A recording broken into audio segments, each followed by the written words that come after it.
There is a name that frequently pops up on Twitter and Leftbook, that being of one Ian Kaczynski, alternatively known as Vosh. From what I can tell about Vosh, he's a younger guy, 27 years old, and is an internet gamer who lives in California, taking up socially progressive positions, as it seems. He does seem fairly well-read in the theories of Chomsky and Kropotkin, and I will give the devil his due.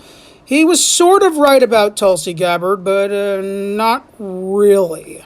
As a tanky, I have been in the minority of fellow Marxist-Leninists who have actually been long opposed to Tulsi Gabbard for reasons beyond the scope of her being merely anti-trans. Tulsi Gabbard is representative of an illegal parasite government existing under the banner of the United States at the behest of white Anglo-Saxon Protestant missionaries and capitalists who have instituted this unlawful legislative body called the State Government of Hawaii in 1893, and who demanded the protection of the United States to forcefully secure their capitalist dictatorship and monopoly on the means and modes of production within the unlawfully occupied Hawaiian kingdom. Tulsi Gabbard's aesthetic of being a non-white female, coupled with her anti-imperialist stances relative to Syria, have lulled many progressives and tankies into her grift. But let the fact be known that Tulsi Gabbard, as a Honolulu councilwoman, introduced Bill 54 in late September 2011, giving the city of Honolulu the power to seize the personal assets of the homeless and apprehend them for loitering in public spaces. And Honolulu has a very pronounced homeless problem as a result of the hyper-gentrification that is happening on the island of Oahu. This was not done merely to harass the homeless, however, but to indirectly prevent the Occupy Wall Street movement from taking hold within Hawaii.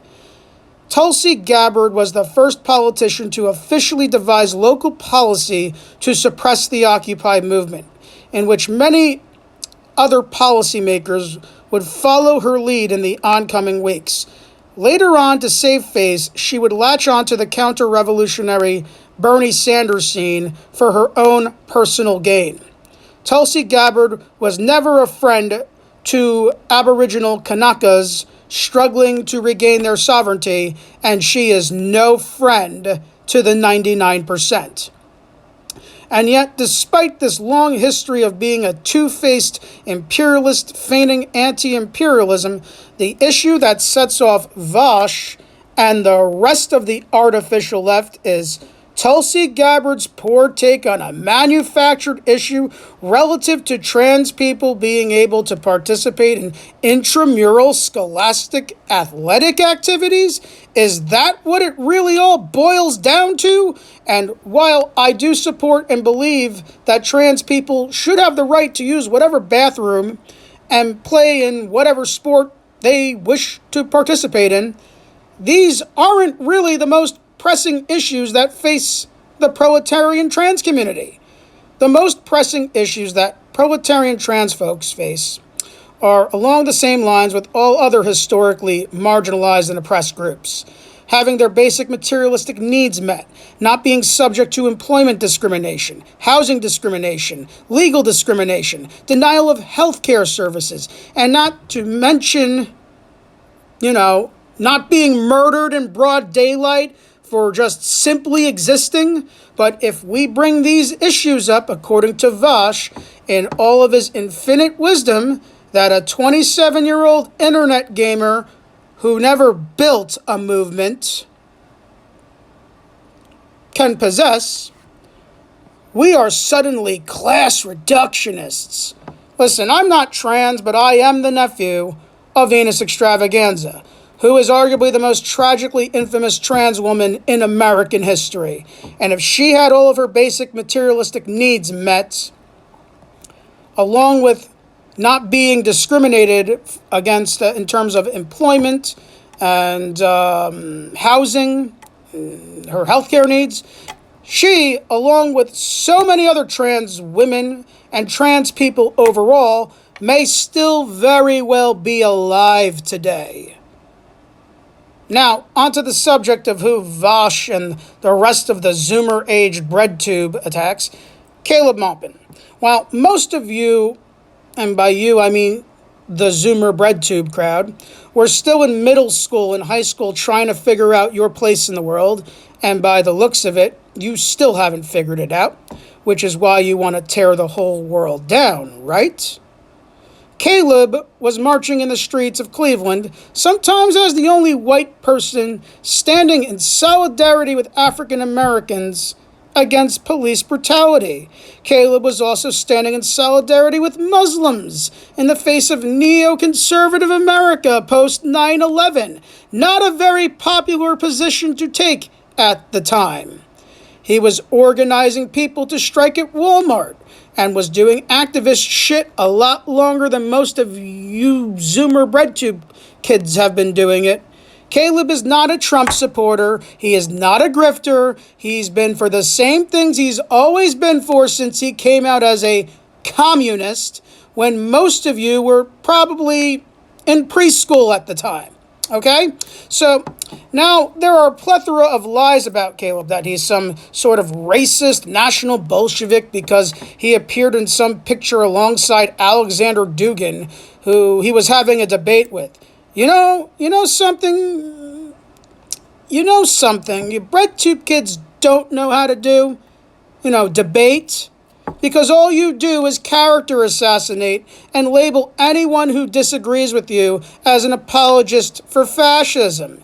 Because to you, Godwin's law is the only social construct that you recognize, right?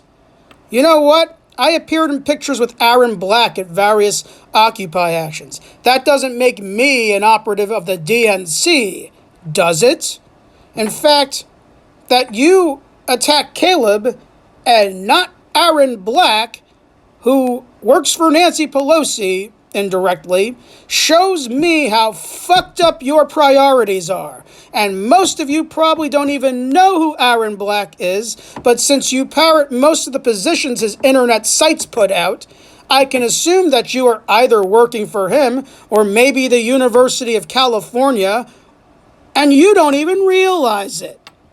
Vosh and the Breadtube crowd have plenty in common when they share the same positions as Styx Hexenhammer and the alt-right when it comes to tankies. This tells me that either they're really dumb or they are the crypto-fascists calling everyone else a fascist to deflect from their own fascist tendencies.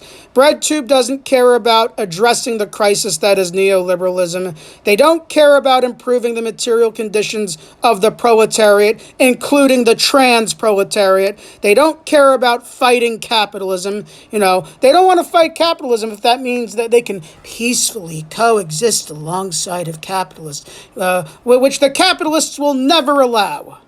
I've been there. I've lived in and worked on a workers' co-op on a farm in the middle of nowhere in upstate New York, and that co-op still depended on neoliberalism to uphold its own existence. Stop pretending that individuals' identity is their ideology. It is not. If you want to make a difference in people's lives, emphasize commonalities. Stop being a bunch of passive-aggressive and pretentious asshole liberals fronting as anarchists. You aren't helping. You are only dividing people and making a case for civil war between peoples instead of a revolution against the 1%. But then again, what do you know about building movements and encouraging flawed people to do better? You only tear down movements and cancel flawed people. And then one day you will have no one left to cancel because no one is more flawed than you are. And that is your greatest weakness. So here's our ultimatum. Get in line or get out of the way. This is Comrade Pella, signing off.